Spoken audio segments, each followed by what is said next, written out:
So before I start, I want to tell you a little story about the motivation behind this presentation and how it came about. So first of all, the security industry doesn't really have a de facto skills indicator. Like, we have certificates and competitions, and people have Exploitation accounts and all this other stuff that we can talk about individually, but there's no like one single way to rank teams or people against each other. And that might be a good or a bad thing, but other industries tend to have something like this, like maybe not as ranked or ordered, but a way to tell individuals apart through a standardized method. And I think CTF has the potential to be this skills indicator, and CTF's providing huge educational and professional value can fit this skills indicator pretty well. I also want to tell you a story about a Defcon Ctf challenge that I was working on this summer. The challenge was first engineering challenge for a backdoored SSH server, and they push you down the binary, and what you have to do is you have to figure out how the SSH was backdoored and get the key. And the binary also came with a file which looked like some kind of like output log file where the passwords were being stored. Like, so backdoored SSH would spit out the password that you type into a log file so the attacker can come back later and steal your passwords. So, you know, we see that, great. Now we go through the process of reversing this backdoored SSH server and spend maybe 8-10 hours on it. And then someone goes like, oh, we solved that. It was just the log file XORed with FFFF. And that was the key. So that's what I would consider. It's not a horrible challenge, but that's what I would consider a poorly written challenge, a poorly designed challenge, and we're going to talk a lot about that today. So this talk is called "The Theory and Application of Realistic Capture the Flag Competitions." This is a little bit of a joke. This is the kind of title you would see on an academic paper, where capture the flag competitions are really practical and realistic, and the opposite of academic papers. So who the hell am I? Why did they let me talk to you guys about this? I'm Julian. I currently run the CTF team at NYU Poly. We're called Brooklyn's Overflow. We're ranked in the top 5% in the world according to ctftime.org. I've been running Seesaw CTF for the past 3 years. And the most recent Seesaw CTF was the largest CTF competition ever held. I also help out running Ghost in the Shell Code, which is held at ShmooCon. And I played with Hates Irony, PaintSec, and Mobile Disco. And I've helped out with a couple other smaller CTFs all over the place. And I went to Defcon finals twice. So, what are we going to be talking about today? We're going to be talking about what capture the flag competitions are, what kinds of competitions there are, what a capture the flag competition is, what kinds of competitions there are, who should play them, what do challenges look like, what do good challenges look like, what do bad challenges look like, and what do realistic challenges look like. And I'm going to tell you a little bit about my experience running Seesaw CTF, so if you want to run your own CTF, this is sort of like a primer to that. And throughout the slides, there'll be a bunch of resources. So if you want to play CTF, get involved, run a CTF, and the slides will be made available, so you don't have to copy down any links or anything like that. So, capture the flag. How many people have no idea what a capture the flag competition? How many people are Dr. Cox right now? Oh, nobody. That's great. Well, I'm going to tell you anyway, because the next 4 slides are about it. So capture the flag is exactly what it sounds like. Competitors running around trying to find flags. But they're not trying to find these kind of flags, or these kind of flags, or even these kind of flags. They're trying to find these kind of flags. And this is the scene from Hackers where Joey first breaks into the Gibson, and his mother turns his computer off. So to formally define it, I define this capture the flag competition as an offensive security competition where teams solve security challenges for points. And after they solve the challenge, a flag is presented to them and they turn in the flag for points on the score server. So there's lots of different types of CTF competitions. The most popular or the easiest to run is this Jeopardy style. And the way this works is the organizers just write a series of disjointed, unrelated challenges, and they throw them up on a board that looks something like this, and then you solve each challenge separately. And we call that Jeopardy style. I don't know why. Probably because it looks like Jeopardy. But a lot of other CTF competitions that we call Jeopardy style don't look like Jeopardy.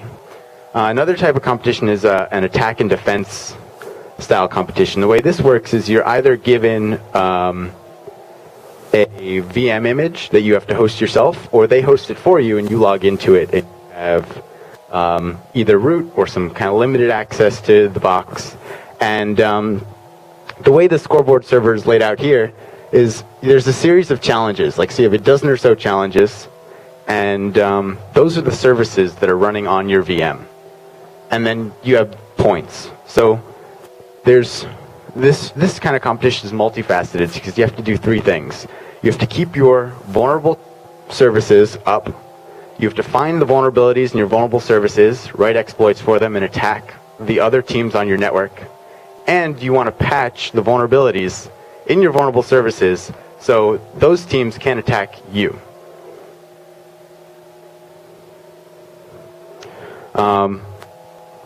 And just there are all different kinds of CTF competitions. Plaid CTF last year wrote a third-person RPG, and you would walk around this little world and find hints and clues, and you'd have to walk to your challenge to actually play your challenge. So I put it in its own category, but it would really still fall under Jeopardy.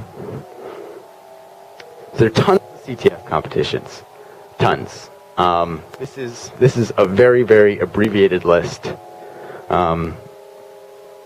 of CTF competitions. So all these different types of competitions, they're all a little bit different. Each of them have different game dynamics. And what I mean is, when you go into and start playing these CTFs, the gameplay is going to be different, and your strategy to approaching each type of competition is going to be different. For instance, if you have a team of 10 people, you have 5 exploiters, 1 network guy, 1 forensics guy, 1 crypto guy, and I don't know, something else, 1 web guy. You're gonna take a different approach to the Jeopardy style CTFs than you're gonna take to the attack and defense CTFs, because you're gonna need to allocate more guys for networking on your attack defense CTF. Even though you have 1 guy, you have to acknowledge that there's gonna be a lot of network traffic involved in the competition. And each different competition has different ways of assessing you. So the team that has 5 exploiters might do really well at the Jeopardy style competitions, but might do really poorly on the attack and defense competitions. And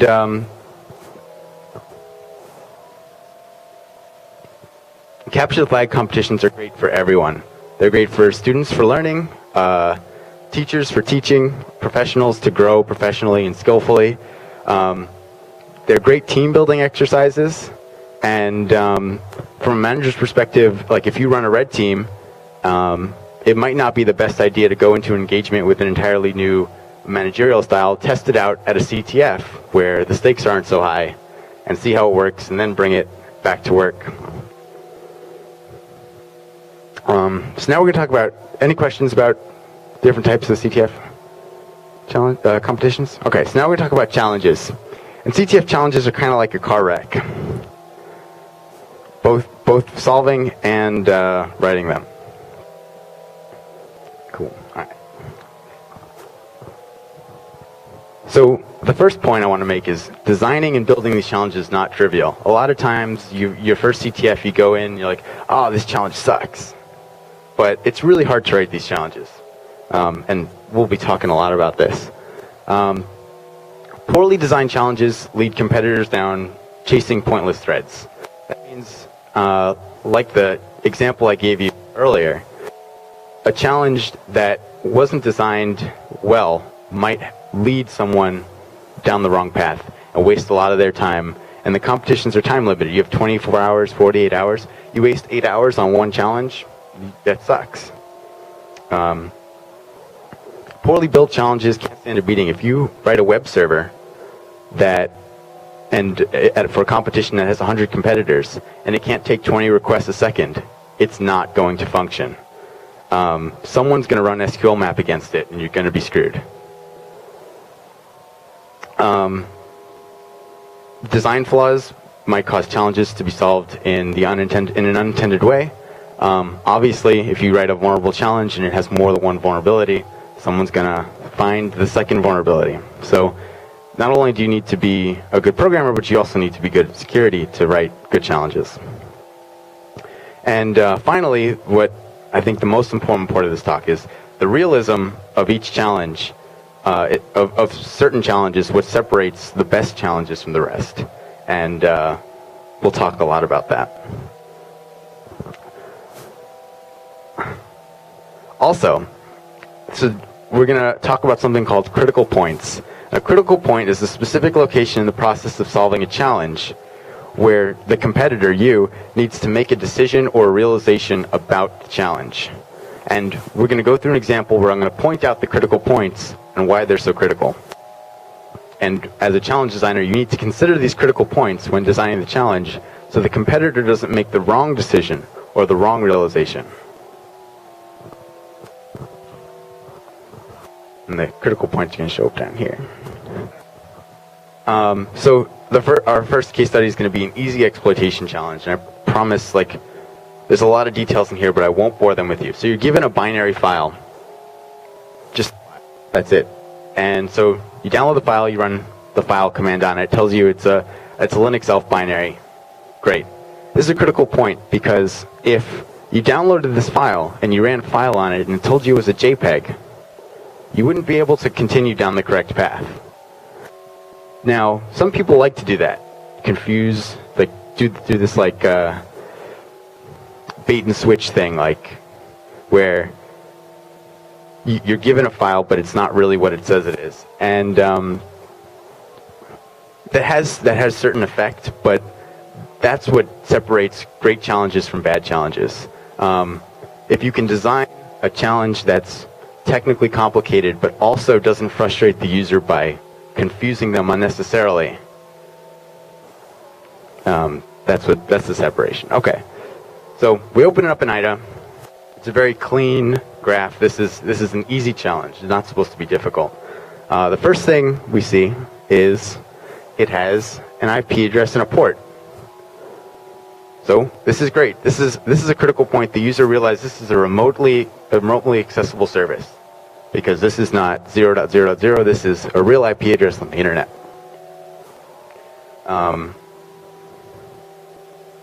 So we take the port number from hexadecimal and we connect to it.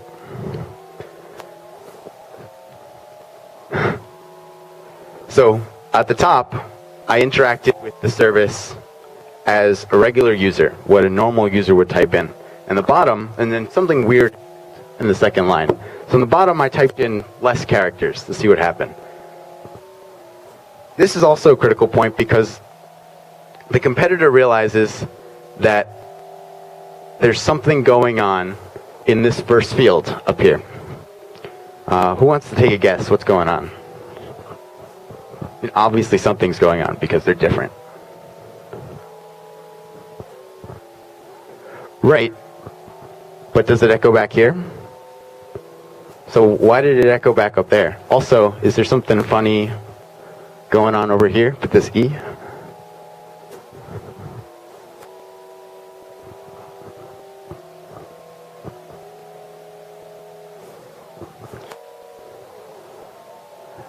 Oh, so the beginning of the where in the second line was overwritten by the IAN and the new line. And it was printed back out to the user. So we can assume there's some kind of memory corruption, whatever. We don't really know exactly what's going on. We got to go back to the binary and figure it out. But this was, if this didn't happen, when the user typed it in, the user would have to dig through the file to be able to find the memory corruption. This is like, hey, the part you have to go to next is here. That's what the challenge writer is trying to tell you. And so we go back to the binary. We find there's this part of the binary where it takes in a key file from the file system and it reads 32 into buff. No big deal. Then we find this other part of the binary that takes this special variable var_c. It compares it against 0 and 414 and 441. And if it's not equal to either of those values, it takes that buff that we just wrote the key file into and sends it back to the user. That sounds like what we want, right? We want the key file to be sent to the user. That's the competitor. So that would be the solution to the challenge. So now the goal is to change this var_c to be not 0 and not 414 and 41. Does everyone follow me? So then we find this other part of the program where we read 32 bytes into var28. And this is actually the first question that you see where I typed in Julian into the program. And then we take a quick look at the stack and we see var28 is only 4 bytes long. And that's how we ended up with the memory corruption that showed you the end of Julian being written back to the user. So this part of memory right here is actually a buffer on the stack that contains the second question. So I overwrote the second question, but what's down here? var_c, exactly 28 bytes away. So we can overwrite the entirety of var_c, change it to whatever we want. And so the first one is we type all A's, and because that gives us the value 4141 4141 in var_c, it doesn't print out the flag, but when we type in all B's, we get the flag. Make sense?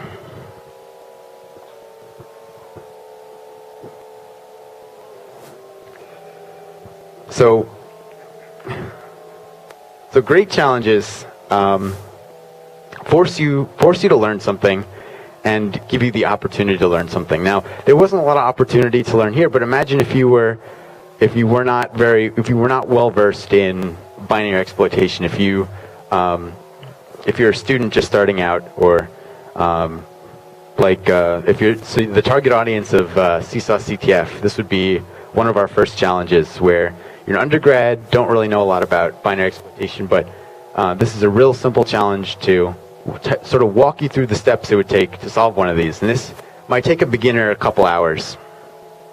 But this doesn't waste your time with telling you, like, oh, the binary file is a JPEG. Oh, we don't know where the memory corruption is. You have to go find it. It presents all those critical points to you very clearly.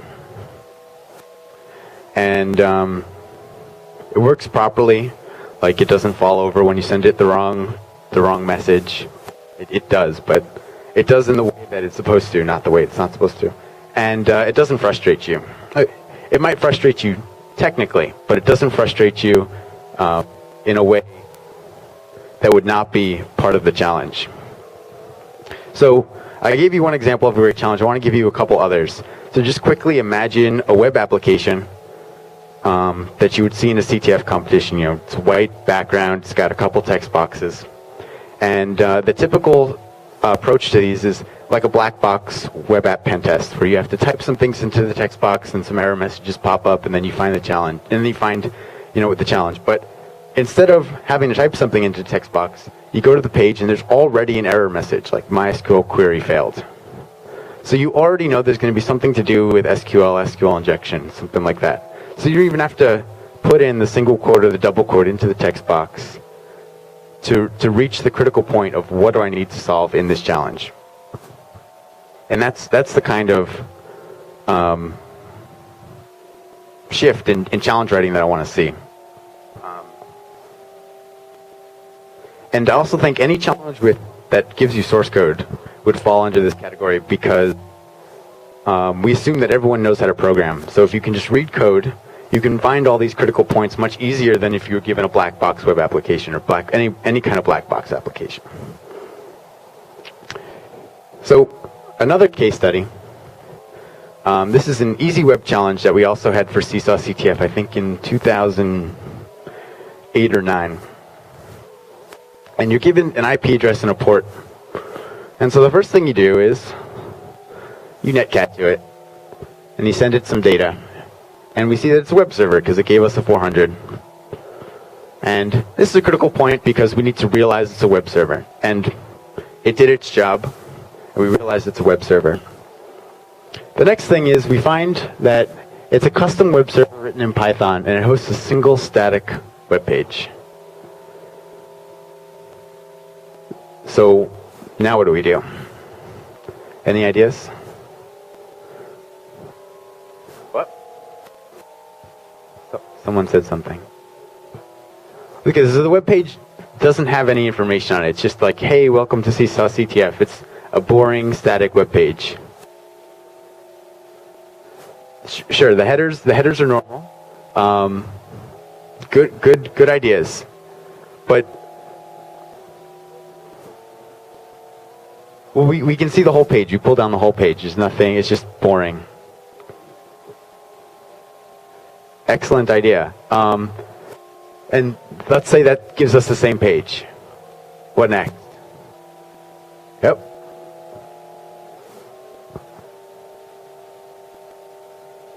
It's another great idea. But see, like, these are all possible solutions. I'm not saying that any of these are wrong. These would all make great challenges. But the problem is that we're guessing at what to do next. The competitor doesn't have a path. They're now frustrated by trying random things until something works. And this is a critical point that was not handled gracefully. And we call this a frustration point. I just named it.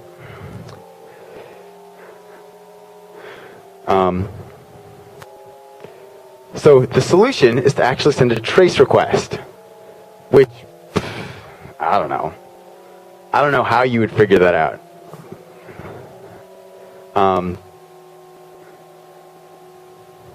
But I think I did figure it out. But whatever it was, it was frustrating. But you finally get to the answer, and it's still considered an easy challenge. Anyone playing the source boss in CTF?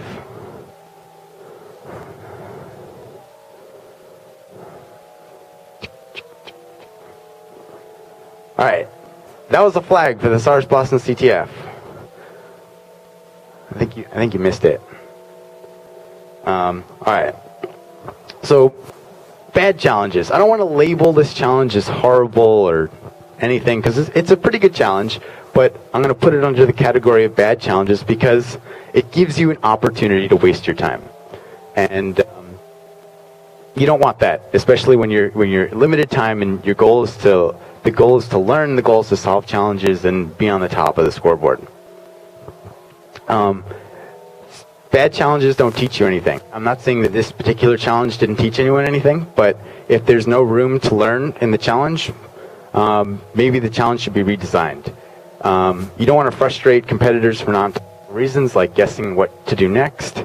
You don't want someone to search endlessly, so if they're given like some arbitrary hint that looks like an inside joke that you see a lot in these Korean CTFs, they end up having to Google this thing forever until they find the answer.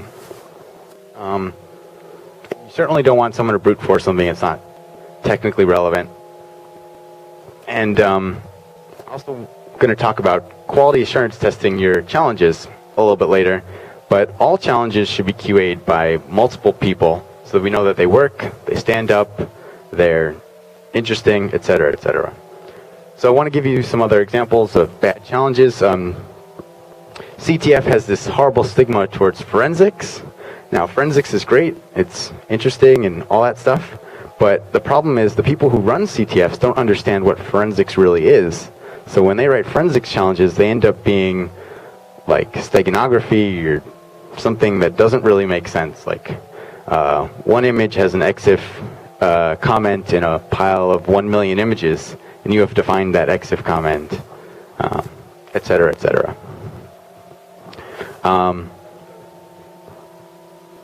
Yes, hypothetically speaking. So these are I'm trying to give examples from all these past challenges, all the past challenges that I've thought of, but I don't want to point out any particular challenge, any particular CTFs or challenges because, yeah.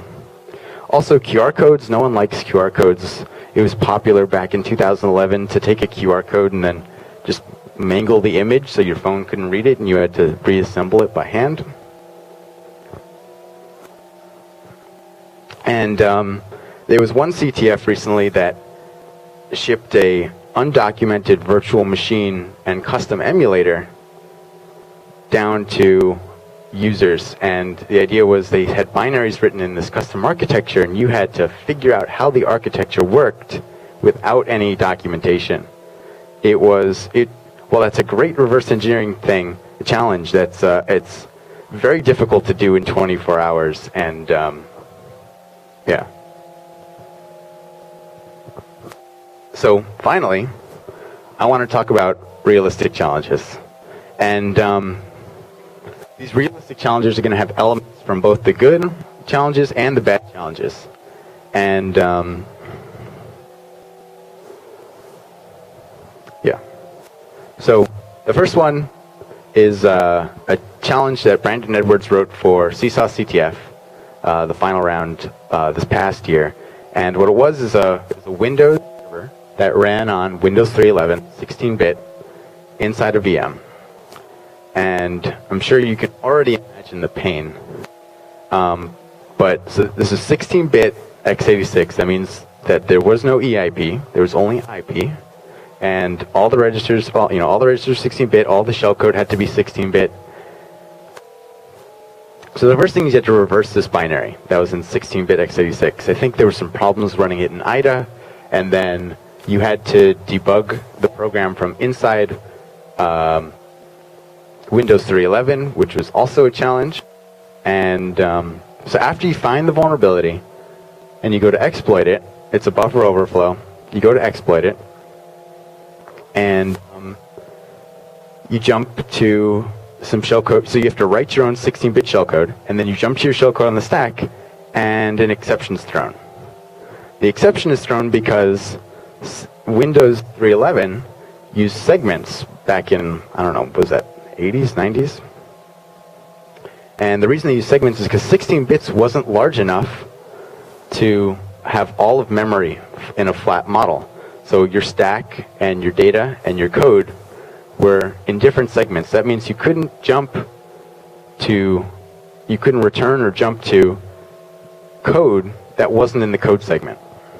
Kind of like dep, but accidental.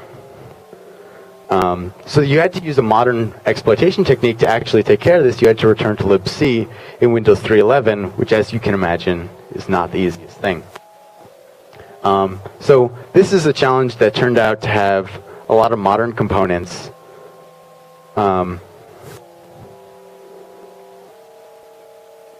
an ancient platform, and the idea is that because the students reversing, exploiting, and analyzing this binary would have to learn all these things in order to get the challenge to work. That's why we call it realistic.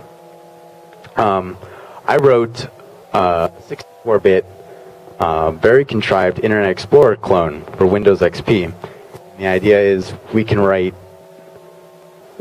model this to read in a HTML-like file and build a tree that would have similar vulnerabilities to what you would see like in Internet Explorer, Firefox, Chrome, without the sandbox. And students would have to go through this potentially large binary and find very complex vulnerabilities like use after freeze and heap overflows, etc. So we call this realistic because this is the thing that people are doing right now, finding bugs in Internet Explorer. So the way to solve this one is you find the use after free.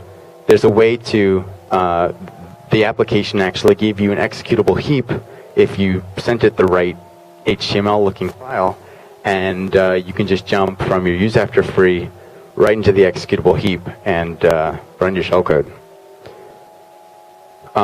We had this other challenge written by Jeff Jarmock, something about cryptography. It was a web server. I don't really know a lot about it because I don't know a lot about cryptography, but it was a web server that chipped you down an authentication certificate. So you'd authenticate through a user certificate and instead of a username and password. And there was an error in the way that the SSL library was or generating these certificates. And if you can figure that out based on just looking at the certificates that were shipped down to you, you would figure out that you would have to generate your own certificate using the correct pair of primes, and that certificate would be equal to the administrator certificate, and you can log in as the administrator. We call that relevant because all the SSL stuff that's going on that I really don't understand. But everyone said it was very relevant. Also, so we talked earlier about not doing black. Yep. So these realistic challenges are somewhere in the middle of good and bad challenges. Yeah. So we talked earlier about the black box web app challenges being potentially bad challenges because the user doesn't know what input to do, what to do next. But in a realistic situation, you have to do, you see a lot of black box web app pen tests all over the place. So the skills to do this need to be understood and taught by competitors at some point.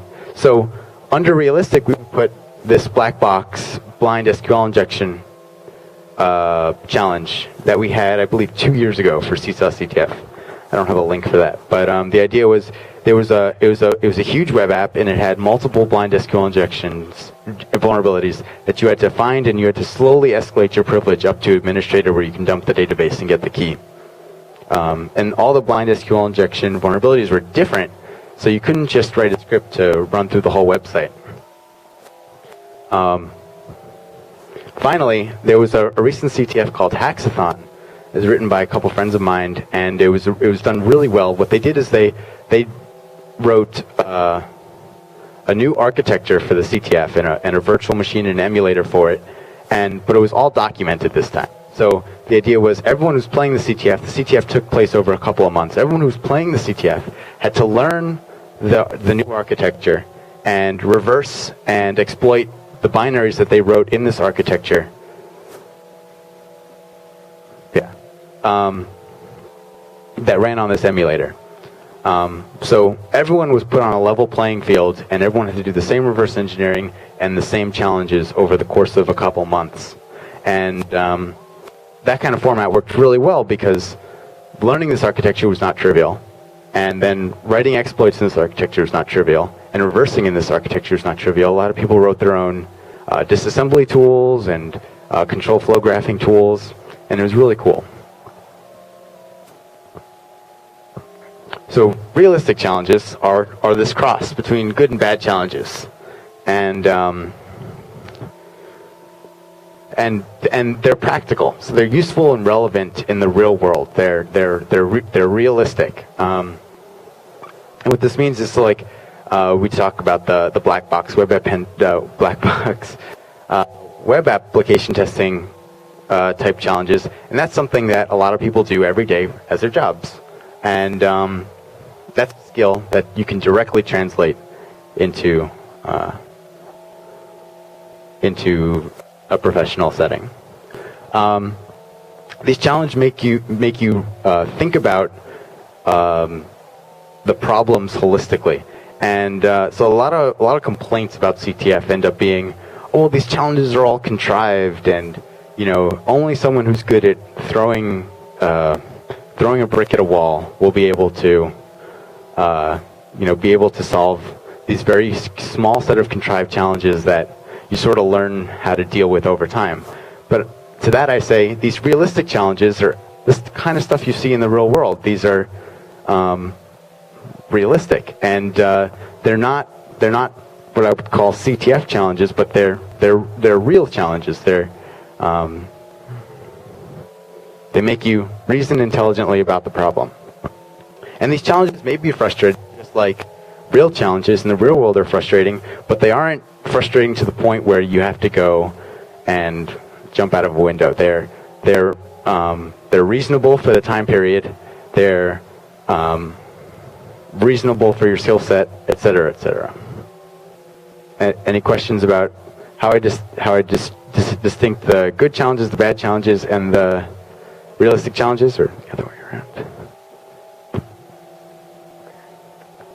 So finally, I'm going to go through this quick. I think I'm running out of time. Talk about running a CTF. This is mostly me telling you not to run a CTF. It's an incredible amount of work, but it's also incredibly rewarding. So as much as I'm telling you not to run a CTF, I'm also telling you, please run more CTFs. We need more of them. We need to spread awareness of this stuff. We need to spread quality CTFs, quality challenges, all this stuff. So this is just a short list of some of the things you need to do in order to have a CTF at all. You need a scoreboard, you need registration for teams, you need a network, you need challenges. This is the biggest one is challenges. You know, after everyone wins, some way to acknowledge the winners. Logistics, if you're having a CTF on site, if you're having you know, CTF online, anywhere there's logistics. Marketing, if no one knows your CTF exists, then you can't, and no one's going to play it. Sponsorship, if you have cash rewards, whatever. And quality assurance for the challenges, to put that at the end, because it's often an afterthought, even though it shouldn't be. It was an afterthought when I was writing this slide, when it shouldn't have been.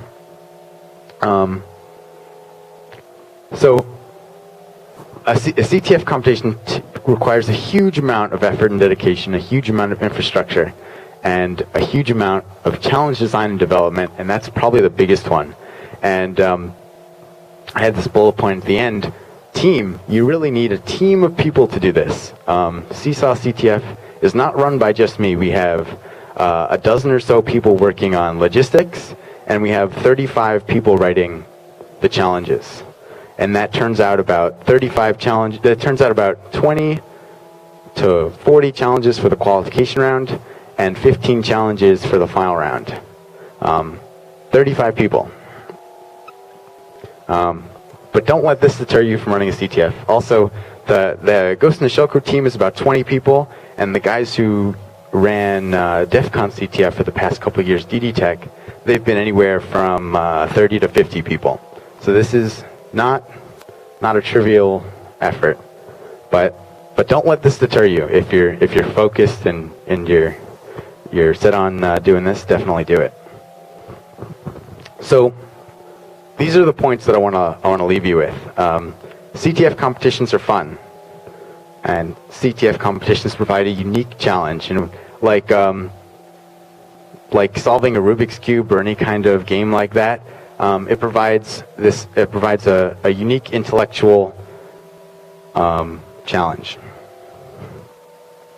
You should invest time in solving quality challenges because it'll help you develop as a security professional. And you should invest time in creating quality challenges for the same reason. Writing these challenges will also teach you things. Writing these challenges will help you walk through a lot of the problems that we talked about and hopefully increase your skill set. If you want to run a CTF competition, you should find someone who's run one before, so you don't get too far in over your head before it's too late. And finally, CTF competitions are critical to the advancement of information security. And that's a bold statement, but I really think, as we talked earlier, CTFs can be this this skill identifier that can really set other people apart from everyone if the competitions are designed correctly, run correctly, etc. So finishing up, I want to thank everyone who's ever been involved in the CTF competition. If I put everyone's names on this slide, they'd all be 1 pixel thick.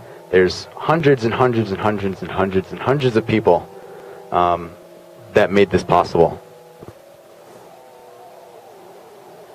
And finally, some resources. This is not the first CTF talk that's ever been given. Some of my favorites are here. And that's it. Any questions? That's, it's up to Zach.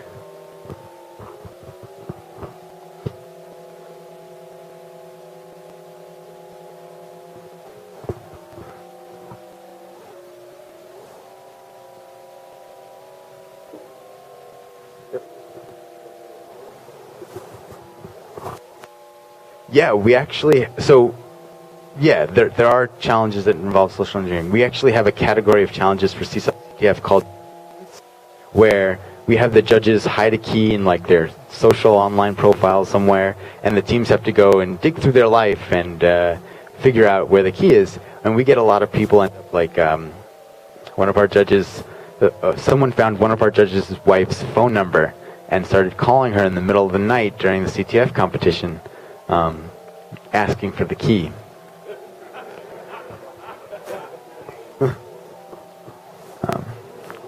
Yep. Yeah, so something I didn't talk about, there are always online CTFs. There are a lot of, they call them war games, that are challenges that never go offline. CTFs are short-lived. There are archives of all the challenges, and there are a couple links in there, and you can just Google like CTF archives, and you'll find a bunch of them. And there's plenty of opportunity to learn all this stuff, and there's online communities and people, and we have a channel on the ISIS IRC server where we just talk about CTF competitions and stuff like that. And I think my time is up, but I can definitely give you more resources offline, etc.